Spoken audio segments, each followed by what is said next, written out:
guys, today we will learn about Dandi March. Civil disobedience movement were started by the Gandhi against the Britishers in 1930.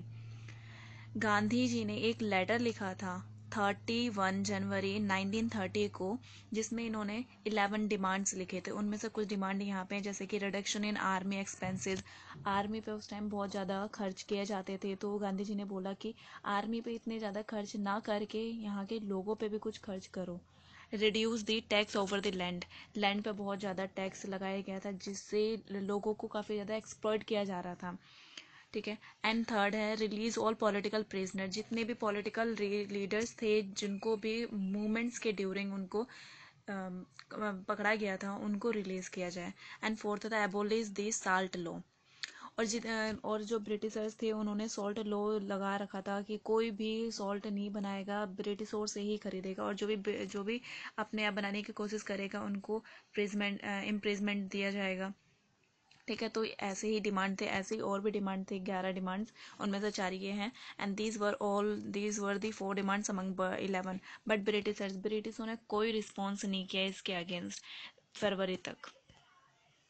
Gandhi started, फिर गांधी जी ने salt movement start कर दिया, क्योंकि जो salt था वो हर घर की ज़रूरत थी, हर घर इसे यूज़ करते थे। एंड चाहे वो रिच हो, चाहे वो अमीर हो, चाहे गरीब हो, इस वजह से। और ये सबका राइट है कि सबका राइट था कि नमक को यूज़ करना। लेकिन ब्रिटिशों ने बोला कि ये नमक जो है वो सिर्फ लोग जो है वो हमसे ही सिर्फ खरीद सकते हैं, और अपने आप ना बना सकते हैं, ना ही बेच सकते हैं। The salt movement had started from March 12 till 6 April 1930। और जो सॉल्ट मूवमेंट था वो 12 मार्च से 6 अप्रैल 1930 तक चला था। देयर वर 78 वॉलंटियर, और यहाँ पे इसमें गांधी जी के साथ 78 वॉलंटियर थे, जिन्होंने ये सॉल्ट मूवमेंट को रिप्रेजेंट किया था एंड इसको रन किया था, चलाया था। लेकिन ये सब हुआ था under the leadership of the Gandhi ji. It was 24 days journey, और ये 24 दिन का जर्नी था। और ये महात्मा गांधी जी ने स्टार्ट किया था अपने आश्रम साबरमती में, जो है उनका आश्रम, वहाँ से दांडी तक। Their journey from Sabarmati to Dandi was around 240 miles, और इतनी की दूरी थी उनके आश्रम से दांडी तक का। जैसे कि आप देख सकते हो यहाँ पे गांधी जी अपने वॉलंटियर्स के साथ दांडी मार्च स्टार्ट कर, मतलब दांडी मार्च के लिए जा रहे हैं। And Gandhi raised the Dandi and made salt and break the salt law. Gandhi was arrested by the British police, और जैसे ही उन्होंने सॉल्ट बनाया, वो ब्रिटिश पुलिस के द्वारा उनको अरेस्ट कर लिया गया। He was the one of the biggest leader of the Indian people. They starting protest against the britishers. After some time the britishers had to release the Gandhi. जैसे ही गांधी जी को अरेस्ट किया गया, उनको लेके गए सेल में, फिर उसके बाद वो इंडिया के काफ़ी बड़े लीडर्स थे, तो तुरंत ही उनको ब्रिटिशों को उनको छोड़ना पड़ा, क्योंकि लोगों ने बहुत ज़्यादा बड़ा वहाँ पे हंगामा खड़ा कर दिया, प्रोटेस्ट करने लगे उनके अगेंस्ट। इस वजह से Britishers invited the Indians for the first round table conference which was organized by in the London। और ब्रिटिशों ने फर्स्ट टाइम ऐसा हुआ था कि इंडियंस को फर्स्ट राउंड टेबल के लिए इनवाइट किया था, जो कि लंदन में ऑर्गेनाइज किया गया था। First round table were organize in November 1930 to December 1931। ये डेट थी इसकी, नवंबर 1930 से दिसंबर 1931 तक चला था ये। और but Indian national Congress did not join it round table conference. लेकिन इंडियन नेशनल कांग्रेस ने इसको ज्वाइन नहीं किया। और यहाँ पे फर्स्ट टाइम ऐसा हुआ था कि जो ब्रिटिशर्स थे उनको इंडियंस को इक्वल ट्रेड कर रहे थे। Muslim League and the Hindu Mahasabha had attended the round table conference.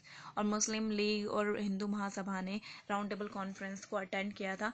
But ब्रिटिशों को पता था, ब्रिटिशर्स को, कि इंडियन नेशनल कांग्रेस जो है वो इंडिया की सबसे बड़ी पार्टी है, लेकिन अगर वही इसको ज्वाइन नहीं कर रहे हैं फर्स्ट राउंड टेबल कॉन्फ्रेंस को, तो इसका कोई मतलब नहीं होता। अब आ जाता है Gandhi Irwin pact 1931। Gandhi Irwin Pact was signed between the Gandhi and the Lord Irwin in the 1931। It is also known as the Delhi Pact। ये गांधी इरविन पैक्ट 1931 में साइन किया गया था गांधी और इरविन के बीच में, जिसको दिल्ली पैक्ट के नाम से भी जाना जाता है।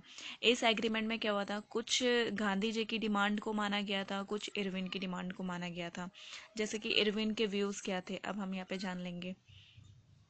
We will release all political prisoner except those who were involved in violence. Irwin ने कहा कि हम सबको, सारे जितने भी पॉलिटिकल प्रिजनर है सबको रिलीज कर देंगे, एक्सेप्ट उनको उनको छोड़ के जिन्होंने वायलेंस क्रिएट किया यहाँ पे। हो गया। एंड सेकेंड है right to make salt but not for sale. उन्होंने कहा कि ठीक है तुम सॉल्ट बना सकते हो बट बेचने के लिए नहीं बना सकते। But rejected the releasing of Bhagat Singh, Sukhdev and Rajguru. उन्होंने कहा कि हम सबको, जितने भी प्रिजनर हैं सबको रिलीज कर देंगे, लेकिन भगत सिंह, सुखदेव और राजगुरु को नहीं करेंगे। जैसे कि आप देख सकते हो ये गांधी जी हैं हमारे लेफ्ट साइड में, और राइट साइड में हमारे इरविन हैं। गांधीज व्यूज, गांधी के क्या व्यूज थे? We will suspend the civil disobedience movement. Gandhi ji ने बोला ठीक है, अगर आप हमारे डिमांड मानने के लिए तैयार हो तो हम सिविल डिसओबीडियंस मूवमेंट को सस्पेंड कर देंगे, मतलब कॉल्ड ऑफ कर देंगे, खत्म कर देंगे। We will attend second round table. उन्होंने कहा कि ठीक है, हम, अगर तुम हमारी डिमांड मानते हो तो हम अब सेकेंड राउंड टेबल कॉन्फ्रेंस, जो भी कहीं पे भी अगर तुम उसको ऑर्गेनाइज करते हो, क्रिएट करते हो, तो हम उसको ज़रूर अटेंड करेंगे। अब आ जाता है कराची सेशन। कराची सेशन होता है मार्च 1931 में। After the Gandhi Irwin pact, the executions of Bhagat Singh, Sukhdev and Rajguru, a session was held in Karachi to endorse Gandhi Irwin pact. Gandhi Irwin pact के बाद क्या हुआ? भगत सिंह, सुखदेव, राजगुरु को, इन सबको लाइफ टू डेथ सेंटेंस मिल गया, मतलब इनको फांसी दे दी गई। उसके बाद कराची सेशन हुआ था गांधी इरविन पैक्ट को और ज़्यादा आगे बढ़ाने के लिए, सक्सेस करने के लिए। This session was held after a week of execution. और ये सेशन हुआ था उनको सजा देने के कुछ टाइम बाद, कुछ वीक बाद। Gandhi arrived in Karachi but he was welcomed by Punjab Naujawan Bhagat Sabha with black flags.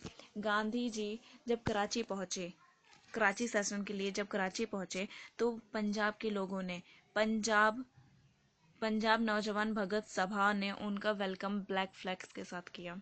They were chanting against Gandhi with anger that why Gandhi accepted Irwin's condition.